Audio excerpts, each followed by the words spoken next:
बिस्मिल्लाहिर्रहमानिर्रहीम। अस्सलाम वालेकुम। आप उसामा गाजी यूट्यूब चैनल देख रहे हैं। इमरान खान साहब ने अमेरिका को जब इनकार किया अड्डे देने से तो सभी हैरान थे, हत्ता कि वो इंटरव्यू करने वाला एंकर, अमरीकी एंकर जिसने पूछा कि क्या आप अमेरिका को अड्डे देंगे, तो इमरान खान ने जब एब्सोल्युटली नॉट कहा तो वो भी हैरान रह गया। उसने कहा वाकई रियली, क्योंकि कोई भी ये एक्सपेक्ट नहीं कर रहा था कि पाकिस्तान इस तरह से कर सकता है, क्योंकि माजी में इस तरह कभी हुआ नहीं। अब आप देखिए कि इमरान खान साहब ने उसकी वजह भी बता दी है, क्योंकि हर तरफ ये बात होने लग गई थी कि जनाब ये कैसे हो गया। अमेरिकी इंतज़ामिया भी ये कह रही थी, उन्होंने तो बड़ी कॉन्फिडेंस से ये कह दिया था, उनके बयानात मौजूद हैं अमेरिकी हुकाम के, कि जिसमें वो कह रहे थे हमारी बातचीत चल रही है, बड़ी अच्छी जा रही है और ये अड्डों के हवाले से बड़ी अच्छी पेशरफ्त हो रही है। तो अब तो अपोजिशन तो ये कहती है कि जी अमेरिका कह रहा है कि अड्डे कभी हमने मांगे ही नहीं, तो इनको उनका ज़्यादा यकीन है अमेरिका का, मगर वो रिकॉर्ड पर मौजूद है, उनके हुकाम की ब्रीफिंग्स मौजूद हैं और अमेरिकी जो बड़े बड़े अखबारात हैं उनमें रिपोर्ट्स मौजूद हैं कि जहां ये तस्करा होता है कि जी अमेरिका पाकिस्तान से अड्डे मांग रहा है, इस पर बातचीत चल रही है। तो इमरान खान साहब ने जब ये इनकार किया तो इसकी वजह क्या थी? सब हैरान थे कि जी ये कैसे हो गया। तो अब इमरान खान साहब ने खुद ये इंकशाफ कर दिया है, उसकी वजह बता दी है कि एब्सोल्युटली नॉट किस तरह कह दिया। ये जुर्रत पाकिस्तान में या पाकिस्तान के किसी रहनुमा में किस तरह से आ गई कि तारीख में पहली दफ़ा अमेरिका को इस तरह से जवाब दे दिया जाए। माजी में आप देख लीजिए, ये भी हो चुका है कि रूस के ख़िलाफ़ हमारी बेस से जासूसी के लिए तैयारा उड़ गया। मुशर्रफ दौर आपके सामने है, पीपल्स पार्टी, नून लीग, सारे अदवार आपके सामने हैं। तो ये अब कैसे हो गया? उसकी वजह इमरान खान साहब ने बताई है और सबके सामने जलसे में आज़ाद कश्मीर में बताई है। इसकी हम बात करेंगे। इसके साथ साथ ये अब पहला मौका है कि आज़ाद कश्मीर में इमरान खान और मरीम नवाज़ ये दोनों आमने सामने आए। एक तरफ मरीम नवाज़ जलसे कर रही हैं, दूसरी तरफ इमरान खान साहब ने भी जलसा किया, वहाँ पर तकरीर की। अब दोनों की तकरीर मैं आपके सामने रखूँगा, उसका मवाजना आपने करना है। मैं तो दोनों की तकरीर आपके सामने रख दूंगा और कमेंट सेक्शन में आपने अपनी राय का इजहार ज़रूर करना है दोनों की तकरीर के बारे में। आपको किसकी तकरीर अच्छी लगी और क्या आपको लगता है कि दोनों की बातों में क्या फ़र्क है?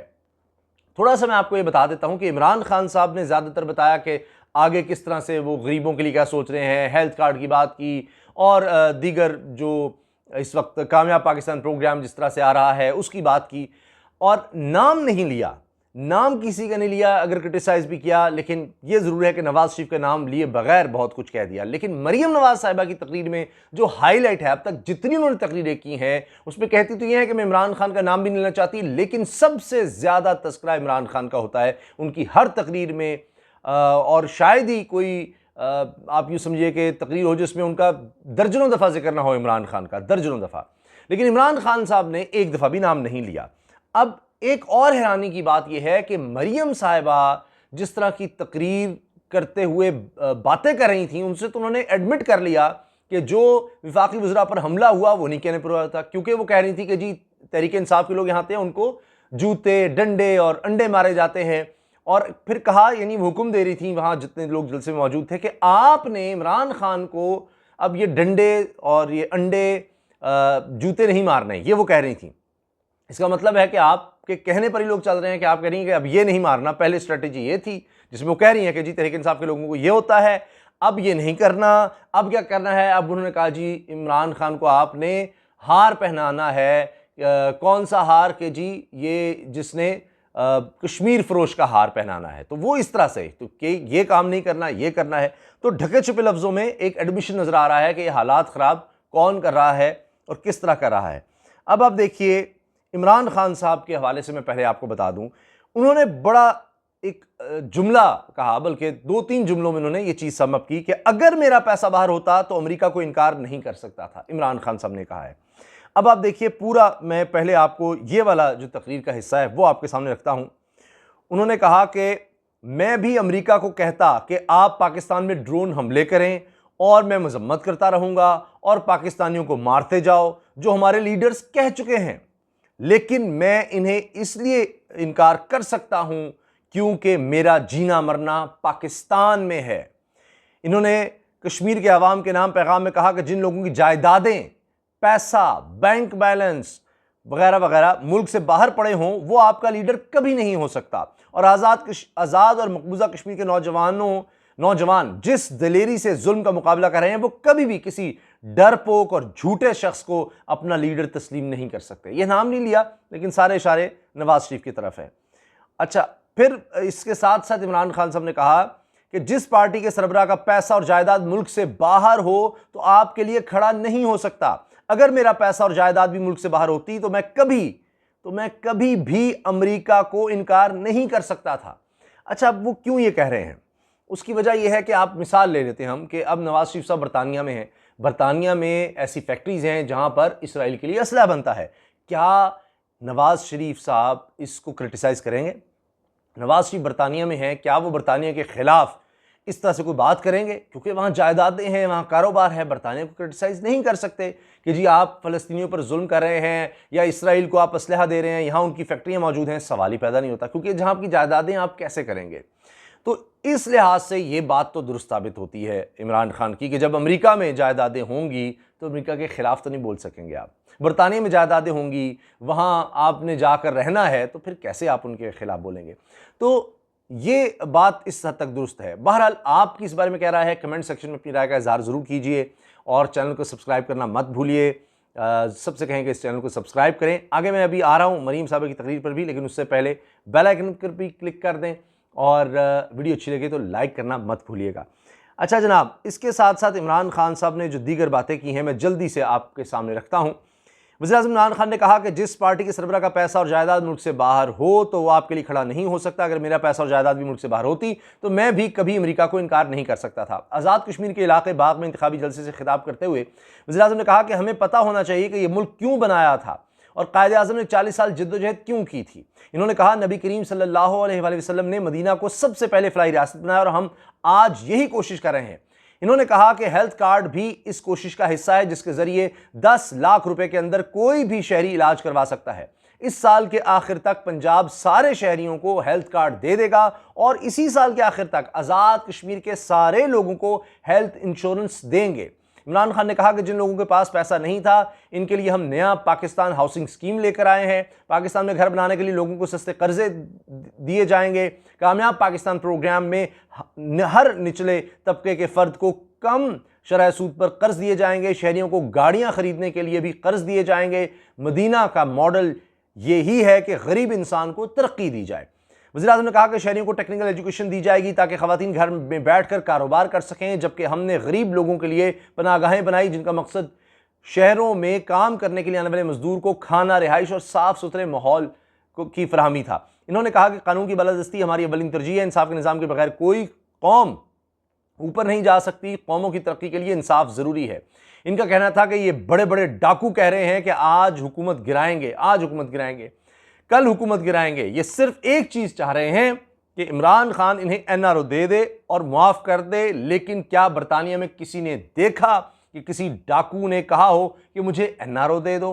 पाकिस्तान की जेलों में सिर्फ गरीब लोग हैं। इन्होंने कहा कि किसी मुहज़्ज़ब माशरे में ऐसा नहीं होता कि सुप्रीम कोर्ट एक शख्स को जेल भेजे और वो मासूम शक्ल बनाकर झूठी मेडिकल रिपोर्ट्स देकर बरतानिया चला जाए।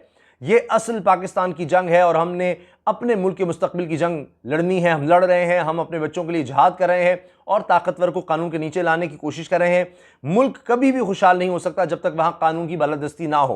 वज़ीर-ए-आज़म ने कहा कि अगर कानून की हुक्मरानी ना हो तो कोई भी मुल्क वसाइल के बावजूद खुशहाल नहीं हो सकता। इनका कहना था कि कलमा तैयबा हमें खुददारी का सबक देता है और एक आम आदमी को बड़ा इंसान और कमज़ोर कौम को अजीम कौम बना देता है। यही वजह है कि रियासत मदीना में भी खुददार लोग थे जिनमें खौफ नहीं था और उन्होंने बहुत जल्द आधी दुनिया पर हुकूमत कायम की। ऐसा ही हम भी चाहते हैं। वज़ीर-ए-आज़म ने कहा कि हम इमदाद और कर्ज़ों की बजाय अपने पाँव पर खड़े होंगे क्योंकि कोई कौम हाथ फैलाकर अजीम नहीं बन सकती। इन्होंने कहा कि पाकिस्तान किसी के सामने हाथ नहीं फैलाएगा बल्कि गरीब ममालिक की इमदाद करेगा।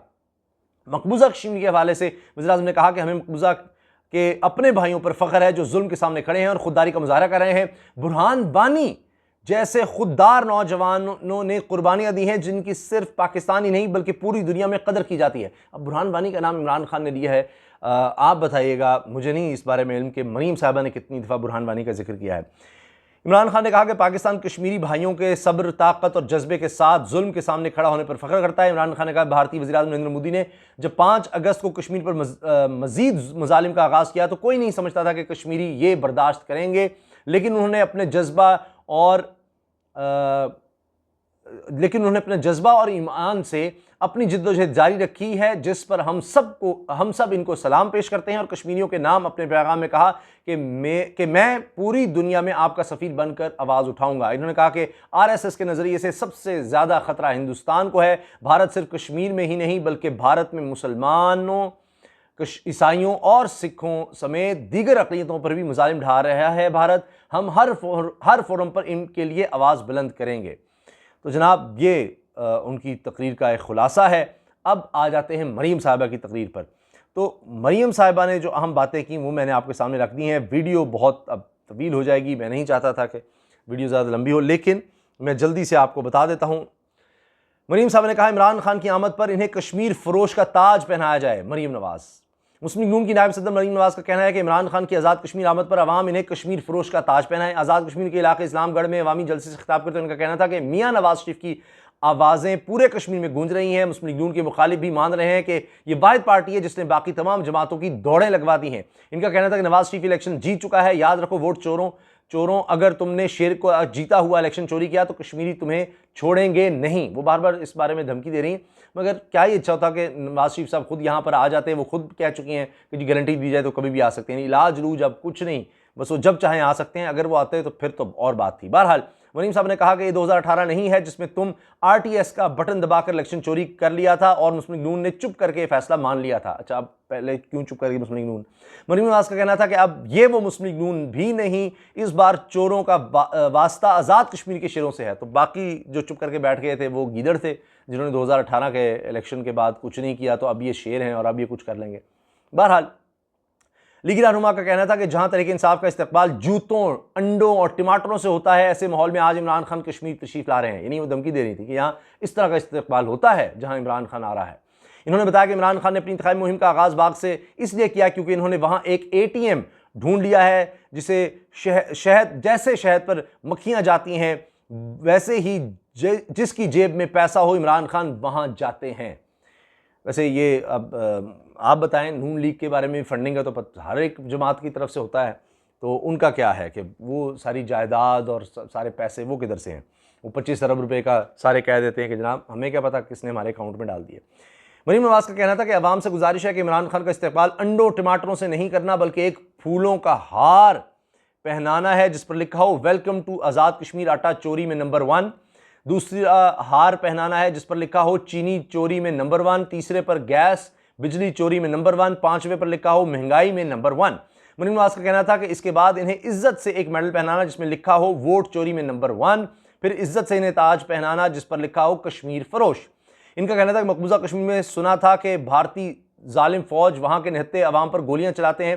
पाकिस्तान में पहली मरतबा अवाम ने देखा कि अमूर कश्मीर के वजीर ने निहत्ते कश्मीर पर सामने खड़े होकर गोलियां चलाई। अच्छा, ये भी बिल्कुल गलत इन्फॉर्मेशन है और वो तस्वीर पहले चला कर दिखाया गया कि जी अली मीन गंडापुर हैं, फिर बाद में सब ने देखा कि वो अली मीन गंडापुर नहीं थे। तस्वीर में वैसे वाज़े नज़र आ रहा था। तो बहरहाल मरीम साहबा कहीं ना कहीं इस तरह की बातें कर जाती हैं। कभी कहती हैं जी नवाज शरीफ पर कातलाना हमला हुआ, कभी कहती हैं जी आज़ाद कश्मीर को सूबा बनाया जा रहा है। यानी पता नहीं कहाँ से ये बातें आ जाती हैं, किस तरह से घड़ ली जाती हैं जिनका कोई सर पैर नहीं होता। वो तस्वीरें आ जाती हैं कि जी नवाज शरीफ यहाँ आ चुके हैं, रिश्ता ही हमारा पुराना है, वो भी फोटोशॉप होती है। तो अब ये बात आ गई, ये जी गंडापुर ने फायरिंग कर दी है। बहरहाल मरीम साहब ने कहा इलेक्शन कमीशन ने इस पर अपना फैसला सुना दिया कि अब वो कश्मीर में दाखिल नहीं हो सकता। ये किस किस्म के घटिया लोग हैं कि इलेक्शन कमीशन को फैसला देना पड़ा कि अमूर कश्मीर का वजीर ही कश्मीर में दाखिल नहीं हो सकता। तो इतना ज़बरदस्त अगर इलेक्शन कमीशन है कश्मीर का, तो फिर आपको डर किस चीज़ का है कि जी इलेक्शन रिग हो जाएंगे, ये हो जाएगा, वो हो जाएगा।